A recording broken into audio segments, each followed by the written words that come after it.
नमस्कार दोस्तों, दीप electronics lab में आपका बहुत बहुत स्वागत है। आज की इस वीडियो के अंदर मैं आपको बताऊंगा कि top 10 TV repairing power tools के बारे में। आप सभी लोगों को पता होगा, अगर नहीं पता है तो जान लीजिए कि ये टूल्स दो प्रकार के होते हैं।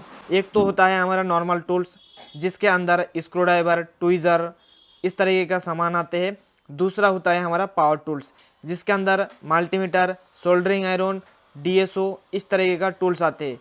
तो आज की इस वीडियो के अंदर हम ज़्यादातर बात करेंगे जो सबसे टॉप 10 कॉमन पावर टूल्स होता है उसके बारे में। तो अगर आप एक टीवी रिपेयरिंग का शॉप खोलना चाहते हो या आपके पास ऑलरेडी है, तो उसके लिए पावर टूल्स हमारे पास कौन कौन सा होना चाहिए इसके बारे में टोटल जानकारी आपको मिल जाएंगे। और ये जो टॉप 10 पावर टूल्स के बारे में आपको बताऊंगा, ये सारे मैं अपने सर्विस सेंटर पर पर्सनली इस्तेमाल करता हूँ। तो चलिए एक एक करके सारे टूल्स के बारे में जान लेते हैं। तो हमारे लिस्ट में सबसे पहले नंबर पे आते हैं सोल्डरिंग आयरन। अगर आपके पास सोल्डरिंग आयरन नहीं होगा तो आप किसी भी प्रकार के कोई भी रिपेयरिंग का काम नहीं कर पाओगे। सोल्डरिंग आयरन का काम यही होते है झलाई करना। आप में से ज़्यादातर लोगों को पता ही होगा कि सोल्डरिंग आयरन हमें मार्केट के अंदर बहुत सारे अलग अलग टाइप्स के मिलते हैं, लेकिन मैं आपको कहूँगा कि LCD LED TV रिपेयरिंग के लिए हमें अपने पास वैराइटीज़ वाला सोल्डरिंग आयरन रखना पड़ेगा। अगर आप अलग अलग सोल्डरिंग आयरन को अपने पास रखोगे तो उसके लिए आपको ज़्यादा पैसा देना पड़ेगा, लेकिन हम अपने लैब पर इस टाइप का वेरिएबल सोल्डरिंग आयरन को इस्तेमाल करता हूं, जिसके अंदर हमें टेम्परेचर सेट करने का भी ऑप्शन मिल जाती है।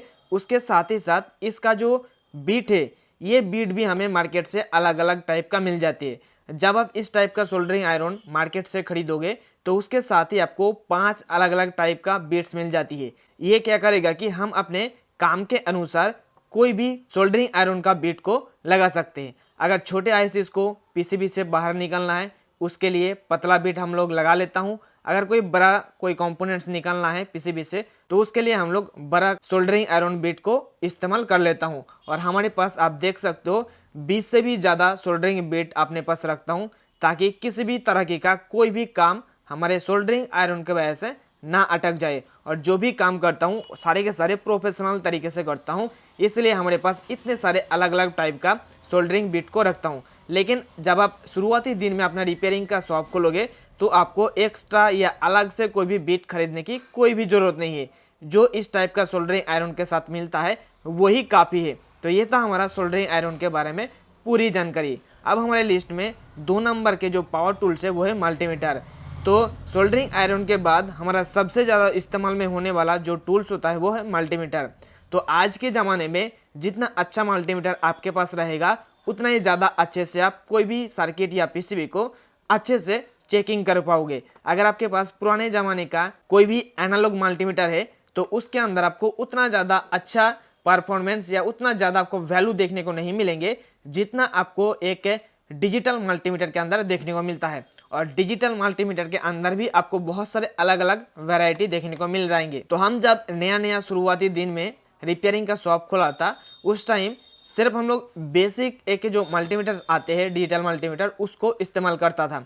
लेकिन अभी हमारे पास बहुत सारे हाई क्वालिटी का और एडवांस टाइप का मल्टीमीटर मौजूद है। लेकिन मैं आपको ये नहीं कहूँगा कि आपके पास भी ये हाई क्वालिटी का एडवांस वाला ये मल्टीमीटर होना चाहिए। जब आप नया टीवी रिपेयरिंग का शॉप खोलोगे तो उसके लिए जो बेसिक मल्टीमीटर आते हैं 500 से 700 रुपीज़ के अंदर, जो कि सस्ते में यानी कि कम कीमत के अंदर सबसे जो बेस्ट मल्टीमीटर आपको मैं सजेस्ट करूंगा कि यूनिटी का 33D+ जो मल्टीमीटर मार्केट से मिलती है वो आप ले लीजिए।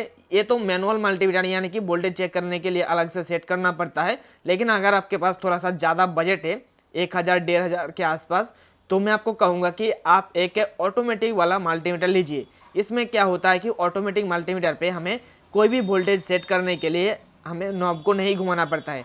अगर 20 वोल्ट मेजरमेंट करना है तो भी हमें वहीं पर सेट करके रखना पड़ेगा।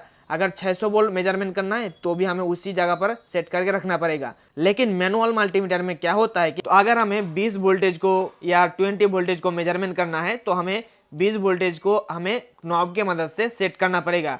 उसी के बाद अगर हमें 600 वोल्टेज को मेजरमेंट करना है तो हमें नॉब को घुमा के 600 वोल्टेज पर सेट करना होता है।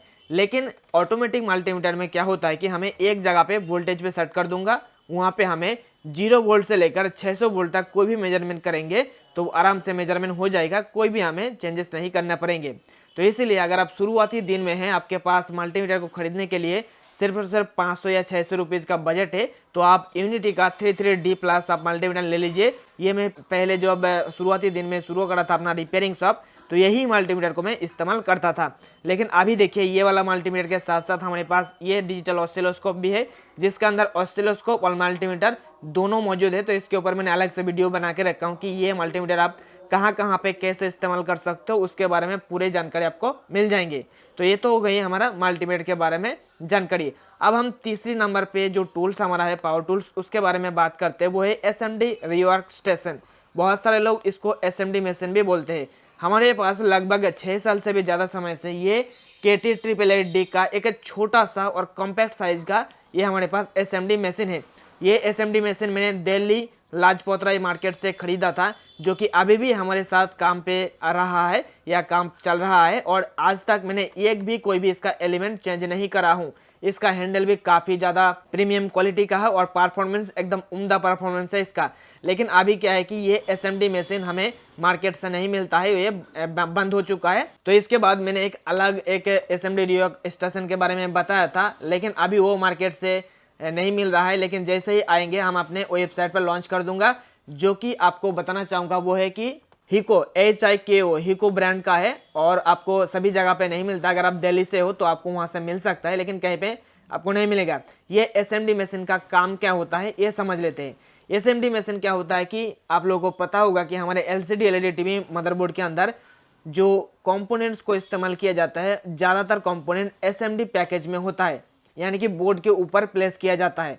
लेकिन जो हमारा पहले ज़माने का CRT TV है, उसके अंदर जो कंपोनेंट्स यूज़ किया जाते हैं वो है डीप पैकेज का है। एक साइड कंपोनेंट्स रहता है, दूसरे साइड उसको सोल्डरिंग किया जाता है। लेकिन जो SMD पैकेज का कंपोनेंट्स होता है वो एक साइड में ही सब कुछ सोल्डरिंग वगैरह हो जाती है।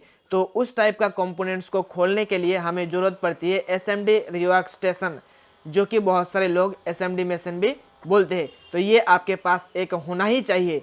अगर आपके पास ये SMD मशीन नहीं रहेगा तो आप कोई भी इलेक्ट्रॉनिक्स रिपेयरिंग का काम SMD PCB के ऊपर नहीं कर पाओगे। तो ये तो हो गया हमारा SMD मशीन के बारे में पूरी जानकारी। अब हम बात करेंगे बैकलाइट टेस्टर, क्योंकि आज की ये वीडियो पूरा का totally dedicated TV repairing power tools के बारे में। तो इसीलिए बैकलाइट टेस्टर हमारे पास होना बहुत ही ज़्यादा जरूरी है, क्योंकि जब हमारे पास कोई भी टीवी रिपेयरिंग के लिए आते हैं, ज़्यादातर यानी कि 80% टीवी के अंदर हमें बैकलाइट के रिलेटेड इश्यूज देखने को मिलता है। और जब भी हमारे पास बैकलाइट के रिलेटेड कोई भी इशू लेकर टीवी रिपेयरिंग के लिए आते हैं, तो बैकलाइट सही है या ख़राब है, इसको चेक करने के लिए हमें ज़रूरत पड़ता है बैकलाइट टेस्टर। तो आप लोगों को पता होगा कि जो हमारा LCD टीवी होता है उसके अंदर CCFL ट्यूब को इस्तेमाल किया जाता है, और CCFL ट्यूब को चेक करने के लिए हमें अलग से बैकलाइट टेस्टर की ज़रूरत पड़ता है। लेकिन मैं आपको CCFL ट्यूब को चेक करने के लिए कोई भी टेस्टर खरीदने के लिए नहीं बोलूँगा, क्योंकि अभी के ज़माने में CCFL ट्यूब किसी भी टीवी के अंदर, नया टीवी के अंदर देखने को नहीं मिलता है। लेकिन मैं कहूँगा कि आपके पास एक बैकलाइट, जो LED बैकलाइट्स होते हैं, वो LED बैकलाइट्स का टेस्टर आपके पास होना ही चाहिए। ये क्या काम करता है कि एक्चुअल में ये 300 वोल्ट तक कोई भी LED को चेक कर सकते हैं, क्योंकि हमारे LED टीवी के बैक साइड में LED बैकलाइट के लिए ट्यूबलाइट के जगह LED स्टिक को इस्तेमाल किया जाता है। तो उसके अंदर LED एक एक करके बिट्स लगा हुआ रहता है, तो उसको टेस्टिंग करने में बहुत ही आसानी हो जाती है। जैसे हम इस LED टेस्टर के जरिए टच करते हैं तो वो जल जाते हैं, और हमें पता चल जाता है कि कौन सा LED खराब है और कौन सा सही है। तो उसके हिसाब से हमें बैकलाइट को चेंज करना होता है। इसलिए आपको चेक करने के लिए आपके पास एक बैकलाइट टेस्टर होना ही चाहिए। बैकलाइट टेस्टर का कीमत ज़्यादा नहीं है, आपको 500-600 रुपीज़ के अंदर बहुत ही आराम से बैकलाइट टेस्टर मिल जाएंगे। आपको हमारे जो ऑनलाइन स्टोर है वहाँ पर भी आपको बैकलाइट टेस्टर बहुत ही कम कीमत के अंदर मिल जाएंगे। ये तो हो गई दोस्तों बैकलाइट टेस्टर के बारे में पूरी जानकारी। अब हम बात करेंगे हमारे लिस्ट के 5 नंबर पे जो पावर टूल्स है वो है बेंच पावर सप्लाई। ये बेंच पावर सप्लाई दोस्तों आपके पास अगर रहेंगे तो बहुत ही बढ़िया बात है, अगर नहीं है तब भी आप अपना रिपेयरिंग का काम चला सकते हो। लेकिन अगर आपके पास एक बेंच पावर सप्लाई होंगे तो आपके पास क्या क्या बेनिफिट्स मिलेगा ये जान लेती है। देखिए, मार्केट से आपको 2-3 अलग अलग टाइप का बेंच पावर सप्लाई, 2-3 नहीं बहुत सारे अलग अलग टाइप का बेंच पावर सप्लाई देखने को मिल जाती है। तो बेंच पावर सप्लाई का पहला जो बेनिफिट्स ये है कि मान लीजिए कि आपके पास कोई टीवी मदरबोर्ड रिपेयरिंग होने के लिए आया है या टीवी रिपेयरिंग के लिए आया है, और आपको पता करना है कि हमारा मदरबोर्ड सही है या ख़राब, तो उसके लिए आप अलग से जो बेंच पावर सप्लाई होता है ना, उसके अंदर से या उसके जरिए आप बोर्ड के अंदर पावर सप्लाई दे सकते हो। और पावर सप्लाई देने के बाद आपका बोर्ड अगर चालू हो जाएंगे तो उस चीज़ को चेक करने के लिए हम लोग बेंच पावर सप्लाई को इस्तेमाल करता हूँ। और ये था हमारा पहला बेनिफिट। दूसरा बेनिफिट ये होता है कि बोर्ड के अंदर शॉर्टिंग चेक करने के लिए भी इस्तेमाल किया जाता है।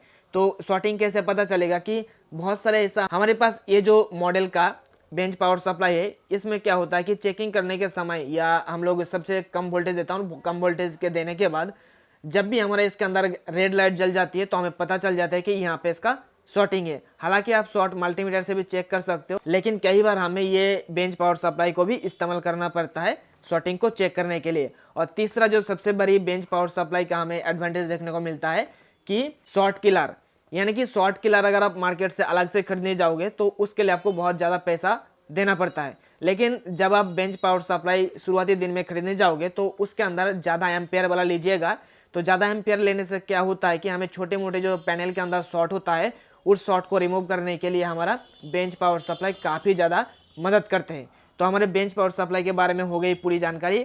अब हमारे लिस्ट में 6 नंबर पे जो पावर टूल्स है टीवी रिपेयरिंग का, वो है डीएसओ, यानी कि डिजिटल ऑसिलोस्कोप। ये डिजिटल ऑसिलोस्कोप क्या करता है कि हमारे टीवी के अंदर बहुत सारे अलग अलग सिग्नल्स होते हैं। टीवी के मदरबोर्ड के अंदर भी सिग्नल्स होते हैं और टीवी का जो पैनल होता है उसके अंदर भी सिग्नल्स होते हैं। तो कई बार हमें मल्टीमीटर से सिग्नल को मेजरमेंट नहीं कर पाते, तो उस कंडीशन में हमें एक डिजिटल ऑसिलोस्कोप की जरूरत पड़ती है। हमारे पास अभी के लिए 2 डिजिटल ऑसिलोस्कोप मौजूद है। एक तो हमारे पास है बड़ा वाला बेंच डिजिटल ऑसिलोस्कोप, जो कि हमारे पास लगभग 4 साल से मौजूद है और मैं इसको पहले इस्तेमाल करता था, लेकिन अभी मैं इसको इस्तेमाल नहीं करता हूँ। और मैं सोच रहा हूँ कि हमारे इस दुकान से मैं अपने घर पे जो स्टूडियो बनाया हूँ वहाँ पे जाके इसके ऊपर एक्सपेरिमेंट करूँगा। लेकिन अभी के लिए मैं अपने दुकान पर ये जो आप मल्टीमीटर वाला डिजिटल ऑसिलोस्कोप देख रहे हो, इसी डिजिटल ऑसिलोस्कोप का मैं इस्तेमाल करता हूँ किसी भी पैनल का सिग्नल या किसी भी मदरबोर्ड का सिग्नल को चेक करने के लिए। एक्चुअली ये एक पोर्टेबल होने के कारण हमें आसानी हो जाती है कहीं पे जाके इसको मेजरमेंट करने के लिए। और जो हमारा बेंच डीएसओ था वो एक जगह पे रख के हमें चेक करना पड़ता था। तो काफ़ी सारे पैनल मैंने इस डिजिटल ऑसिलोस्कोप के ज़रिए में रिपेयर कर चुका हूँ, उसके ऊपर वीडियो भी बना कर रखा हूँ। और ज़्यादातर वीडियो में पैनल रिपेयरिंग के ऊपर नहीं बनाता हूँ, क्योंकि अगर हम सारे कुछ यूट्यूब पर बता देंगे तो हमारे पास कोई भी ऐसा हिडन या सीक्रेट चीज़ नहीं रहेगा जो कि हम अपने बाद में हमारे पास आके जो सीखेंगे उसको बता पाएंगे। इसलिए मैं यूट्यूब पर वही चीज़ को शेयर करता हूँ जिसको बहुत सारी जगह पे ऑलरेडी अवेलेबल है, मौजूद है, और जो बेसिक चीज़ें होता है वही चीज़ बताता हूँ। क्योंकि अगर हम आपको पैनल रिपेयरिंग के दौरान जो सिग्नल को मेजरमेंट करके आपको दिखाता हूँ वो अगर आपको मतलब एक्सप्लेन करने जाएंगे तो एक एक वीडियो 1 घंटा 2 घंटा का हो जाएंगे। अगर इतना बड़ा वीडियो आप देखना चाहते हो तो नीचे कमेंट करके बताइएगा। मैं क्या करूँगा, अगर ज़्यादा लोग कमेंट करेंगे तो मैं इसके ऊपर भी सोचूंगा और बाद में वीडियो भी लेकर आऊँगा और उसके बारे में जो भी कुछ होंगे तो आपको बता दिया जाएगा। तो डीएसओ क्यों और कहाँ पे इस्तेमाल किया जाता है ये भी आपको पता चल गया है। लेकिन मैं आपको ये नहीं कहूँगा कि आप शुरुआती दौर में डीएसओ ले लीजिए। जब आप रिपेयरिंग का शॉप खोलोगे, खोलने के बाद आपके पास पैसा आने लग जाएगा और आपको लगे कि हाँ अब हमें एक डीएसओ लेना चाहिए, तब आप ले सकते हो। लेकिन शुरुआती दिन में आपको डीएसओ लेने की कोई ज़रूरत नहीं है। अब हम बात करेंगे हमारे लिस्ट के 7 नंबर पॉइंट पर, माइक्रोस्कोप, जो कि अभी के ज़माने में आपके पास एक ना एक होना ही चाहिए। शुरुआती दौर में तो मैं आपको नहीं कहूँगा इसको लेने के लिए, लेकिन अगर आप परफेक्ट तरीके से, प्रोफेशनल तरीके से और चीप लेवल का रिपेयरिंग का काम करना चाहते हो, खास करके एसएमडी कंपोनेंट्स पीसीबी के ऊपर, तो आपके पास एक हमेशा के लिए माइक्रोस्कोप होना चाहिए। माइक्रोस्कोप का काम क्या होता है कि हमारे पीसीबी के अंदर जो छोटे छोटे कंपोनेंट्स रहता है उस कंपोनेंट्स को बड़ा करके दिखने के लिए या उसको अच्छे से दिखने के लिए ये हमारा माइक्रोस्कोप को इस्तेमाल करता हूँ। ये छोटे छोटे चीज़ को 1000 गुना, 2000 गुना, 900 गुना, 600 गुना ज़्यादा बड़ा करके हमें दिखाता है। तो आपको मार्केट में 2 तरीके का माइक्रोस्कोप देखने को मिल जाती है। एक तो आपको कैमरा वाला माइक्रोस्कोप मिल जाएंगे जो कि आप डिस्प्ले लगा के आप इसको अंदर देख सकते हो। दूसरा आपको आंखों से जरिए देखने के लिए आपको मिल जाएंगे। जो लोग सिर्फ और सिर्फ पीसीबी के ऊपर काम करते हैं उनके लिए तो मैं कहूँगा कि कैमरा और आंखों में दिखने वाला ये दोनों फीचर्स होना चाहिए। लेकिन अगर आप एक बड़े चीज़ है एलसीडी एलईडी टीवी रिपेयरिंग का काम करते हो तो उसके लिए आपको इस टाइप का हमारे पास जो है कैमरा वाला माइक्रोस्कोप, ये अगर आपके पास रहेगा तो सबसे ज़्यादा बेस्ट है। यही हम अपने पास लेकर आया था और इसके ऊपर वीडियो भी बना के रखा हूँ कि और कैसे लेना है और क्यों कहाँ पे कैसे इस्तेमाल किया जाता है, इसके बारे में सारे जानकारी आपको उस वीडियो के अंदर देखने को मिल जाएंगे। तो माइक्रोस्कोप के बारे में आपको जानकारी मिल गया है, और जब मैं छोटे छोटे कंपोनेंट्स के ऊपर काम करता हूँ तो मैं इसी माइक्रोस्कोप के जरिए वो सारे काम करते हुए चीज़ को रिकॉर्डिंग करके मैं अपने वीडियोज़ के जरिए आपको दिखाते रहता हूँ, और इसका बेनिफिट्स यही वाला है। और बाद में भी आप इसको अलग अलग जगह पे इस्तेमाल में ले सकते हो। कई बार हमको ट्रैक्स के ज़रिए पता नहीं चलता है कि कौन सा कंपोनेंट्स बर्न हो चुका है, यानी कि अंदर से जल चुका है, हमें खाली आंखों से नहीं देखने को मिलता है। उस समय भी हमारा माइक्रोस्कोप काफ़ी ज़्यादा मदद में आते हैं वो छोटे छोटे कंपोनेंट्स का बर्निंग जगह को, यानी कि जो जला हुआ जगह को आइडेंटिफाई करने के लिए। तो अब अपने लिस्ट के 8 नंबर पे जो पावर टूल्स है वो है पीटीसी हीटिंग एलिमेंट, जो कि हीटर नाम से भी जाना जाता है। ये दोस्तों मैं पहले काफ़ी ज़्यादा इस्तेमाल करता था, लेकिन अभी क्या हुआ कि बैकलाइट का जो स्टिक है ना, वो बैकलाइट स्टिक का कीमत बहुत ही ज़्यादा कम हो चुका है। इसलिए मैं किसी भी टीवी के अंदर जब भी बैकलाइट के रिलेटेड या बैकलाइट को चेंज करता हूँ, मैं सीधा सीधा बैकलाइट का स्टिक को ही बदल देता हूँ। लेकिन पहले ज़माने में क्या होता था कि आज से 6 साल पहले कि बैकलाइट स्टिक हमें मार्केट से आसानी से नहीं मिलता था। उसके लिए मैं जो एक एक का जो स्टिक के अंदर एलईडीज होता है, और उस एक एक स्टिक को निकालने के लिए मैं इस पीटीसी हीटिंग एलिमेंट को इस्तेमाल करता था। लेकिन अभी के लिए मैं इस पीटीसी हीटिंग एलिमेंट को इस्तेमाल करता हूँ एसएमडी कंपोनेंट्स को पीसीबी से बाहर निकालने के लिए। कई बार ऐसा भी होता है कि एक साथ हमें बहुत सारे कंपोनेंट्स को पीसीबी से बाहर निकालना होता है, तो उसके लिए मैं इसको गर्म करके इसके ऊपर इस पीसीबी को चढ़ा देता हूँ पीटीसी हीटिंग एलिमेंट के ऊपर, और जब गर्म हो जाता है तो एक एक करके सारे कंपोनेंट्स को बाहर निकाल लेता हूँ बहुत ही आराम से। कोई भी हमें ज़्यादा मेहनत नहीं करना पड़ता है। तो अगर आपके पास ये वाला हीटिंग एलिमेंट है बहुत ही अच्छी बात है, अगर नहीं है कोई बात नहीं, आप इसके अलावा भी काम चला सकते हो आपने जो एसएमडी मशीन है उसके मदद से। अब हमारे लिस्ट में 9 नंबर पे जो पावर टूल्स है वो है प्रोग्रामर। अभी के ज़माने में अगर आपके पास प्रोग्रामर नहीं होगा तो आप बहुत सारे टीवीज़ को नहीं रिपेयर कर पाओगे। प्रोग्रामर का काम क्या होता है आप लोगों को पता होगा कि बहुत बार क्या होता है कि प्रोग्राम के अंदर जो बायस फाइल होता है ना, उसके अंदर कुछ गड़बड़ी आ जाती है, जिसके कारण हमारा टीवी के अंदर डेड का प्रॉब्लम आ जाती है, स्टैंड बाई का प्रॉब्लम आ जाती है। तो उसको दूर करने के लिए हमें प्रोग्रामर का ज़रूरत पड़ता है। और कुछ दिन पहले तक जो हमारे को मार्केट से यूनिवर्सल टाइप का बोर्ड मिल रहा था ना, तो उसके अंदर सॉफ्टवेयर चढ़ाने के लिए रेजोल्यूशन वाला, उसके लिए भी हमें प्रोग्रामर का ज़रूरत पड़ता था। लेकिन प्रोग्रामर आपको मार्केट से बहुत सारे अलग अलग टाइप का देखने को मिल जाएंगे, जैसे कि RT809F, RT809H, मतलब और भी अलग अलग आपको मिल जाएंगे।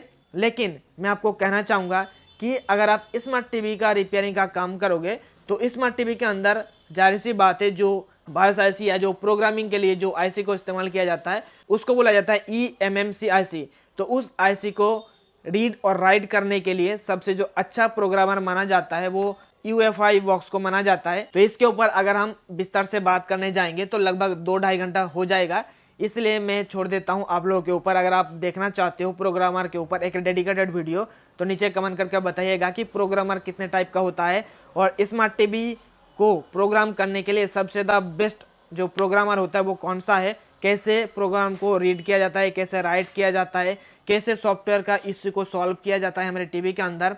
तो खास करके आप लोगों ने देखा होगा कई बार टीवी चलते चलते चालू करने के समय लोगों पर आके अटक जाता है और कई बार हैंग करने लगता है, तो उस टाइम हमें सॉफ्टवेयर करना होता है।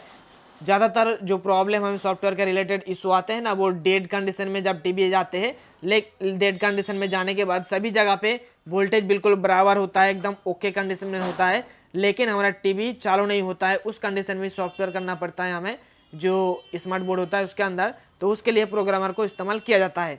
तो हमारे लिस्ट का 9 जो टूल्स के बारे में बताया, ये सारे के सारे आपको बहुत सारे कम कीमत के अंदर मिल जाएंगे। लेकिन जो 10 नंबर पे हमारे जो टूल्स है वो है बॉन्डिंग मशीन। बॉन्डिंग मशीन दोस्तों आप तभी लीजिएगा जब आपके पास बहुत सारे पैनल रिपेयरिंग होने के लिए आते हैं, दिन में 25-30 रिपेयरिंग के लिए आते हैं, और आप जो है सिर्फ और सिर्फ पैनल रिपेयरिंग का काम करना चाहते हो और आप एक बहुत ही बड़ा टीवी रिपेयरिंग का बिजनेस खोले हो, तभी आप बॉन्डिंग मशीन को लीजिएगा। क्योंकि दोस्तों बॉन्डिंग मशीन का प्राइस लगभग 3 से 3 लाख से शुरू होती है, और बॉन्डिंग मशीन को चलाने के लिए आपके पास अच्छा खासा स्किल्स के साथ साथ नॉलेज भी होना जरूरी है। और मेरे ख्याल से जो बॉन्डिंग मशीन का जो एफिशिएंसी है ना वो ज़्यादा नहीं है, लेकिन ये भी हमारा एलसीडी टीवी रिपेयरिंग काम के लिए इस्तेमाल किया जाता है। बॉन्डिंग मशीन का काम क्या होता है कि जो हमारा टीवी का पैनल्स होते हैं, टीवी का पैनल्स और पैनल का जो पीसीबी, ये पैनल पीसीबी और पैनल के साथ या बीच में जो एक छोटा सा आईसी या जो फ्लेक्स पत्ता लगा हुआ रहता है उसको जोड़ने के लिए इस्तेमाल में लिया जाता है। क्योंकि पैनल और पीसीबी के साथ अगर ऐसे ही हम वायर के जरिए या पीसीबी के जरिए हम अटैचमेंट करने जाएंगे वो नहीं होगा, क्योंकि ग्लास के अंदर हम झलाई या सोल्डरिंग वगैरह नहीं कर सकते। इसलिए बॉन्डिंग मशीन के जरिए क्या होता है कि कुछ केमिकल्स के मदद से हम लोग जो ग्लास होता है, ग्लास के ऊपर हम लोग उस फ्लेक्स केबल को या फ्लेक्स पत्ता को चिपका के रख लेता हूँ। तो उसी के लिए बॉन्डिंग मशीन को इस्तेमाल किया जाता है। और बॉन्डिंग मशीन का कीमत बहुत ही ज़्यादा होने के कारण बहुत सारे लोग इसको नहीं लेते हैं, और जो लोग लेते हैं ना, तो जब भी मैं कोई भी पैनल को बॉन्डिंग करके लेकर आता हूँ तो मेरे पास उतना ज़्यादा कॉन्फिडेंस नहीं आता है कि यह पैनल कितना दिन तक चलेगा। इसलिए मैं आपको ये नहीं कहूँगा, कभी नहीं कहूँगा कि आप एक बॉन्डिंग मशीन लीजिए, लेकिन टीवी रिपेयरिंग के लिए ये भी एक हमें मशीन देखने को मिल जाती है। तो दोस्तों ये थी हमारा top 10 TV repairing power tools के बारे में सारे जानकारी। आपको विजुअल्स के साथ साथ सारे टूल्स के बारे में जानकारी भी मिल चुका होगा, और उसके साथ ही साथ आपको देखने को भी मिल गया है कि कौन सा टूल्स का नाम क्या है और किस काम के लिए इस्तेमाल किया जाता है और आपको कहाँ से मिलेंगे। तो अगर आपको ये वीडियो पसंद आया है तो वीडियो को लाइक कर दीजिएगा और इस वीडियो को सारे जगह पे शेयर कर दीजिएगा ताकि बाकी लोगों को ये पता चले। और अगर आप चाहते हो कि ये जो सारे सामान है, ये सारे सामान आपको एक साथ एक ही जगह पे आपको देखने को मिले बहुत ही कम कीमत के अंदर, जो कि आप लोगों को पता होगा कि आप लोगों का ही रिक्वेस्ट की वजह से हमने एक ऑनलाइन साइट को ओपन करा हूँ, जहाँ पे मैं जो LCD LED टीवी रिपेयरिंग के लिए जो भी सामान कंपोनेंट्स या पार्ट्स को इस्तेमाल करता हूँ, वो सारे लोग उन सारे लोगों को मैं सेल करता हूँ जिनके पास उतना ज़्यादा आसपास में मार्केट नहीं है या बहुत दूर में है, आपको आसपास में कोई भी सामान नहीं मिलता है, उन लोगों के लिए वो प्रोवाइड कराता हूँ। लेकिन आप चाहते हो ये जो टॉप 10 रिपेयरिंग टूल्स के बारे में बताया हूँ ये भी आपको चाहिए अपने वेबसाइट के जरिए, तो आप कमेंट पे हमें लिख के बताइए ताकि हमें पता चले कि कितना लोग इंटरेस्टेड है इन सारी चीज़ को अपने वेबसाइट के अंदर देखने के लिए। तो हम सारे कमेंट्स को पढ़ेंगे और पढ़ने के बाद जो भी डिसीजन लेगा, तो आप लोग जो भी कमेंट करोगे इस वीडियो के अंदर, सारे कमेंट्स को पढ़ने के बाद जो भी मैं डिसीजन लूँगा उसके ऊपर एक वीडियो बना के इसी चैनल पर डाल दूंगा। तो उस वीडियो को देखने के लिए और हमारा इलेक्ट्रॉनिक्स रिपेयरिंग का काम को सीखने के लिए चैनल को जरूर सब्सक्राइब करके रखिएगा। और आप लोगों के लिए आगे आने वाले दिनों में कुछ बहुत ही ज़्यादा गुड न्यूज़ आने वाला है, तो चैनल को सब्सक्राइब करने के साथ साथ बेल आइकन को भी प्रेस करके रखिएगा। तो आज के इस वीडियो में इतना ही दोस्तों, हम फिर मिलते हैं नेक्स्ट वीडियो में, तब तक के लिए उसे ऑल द बेस्ट।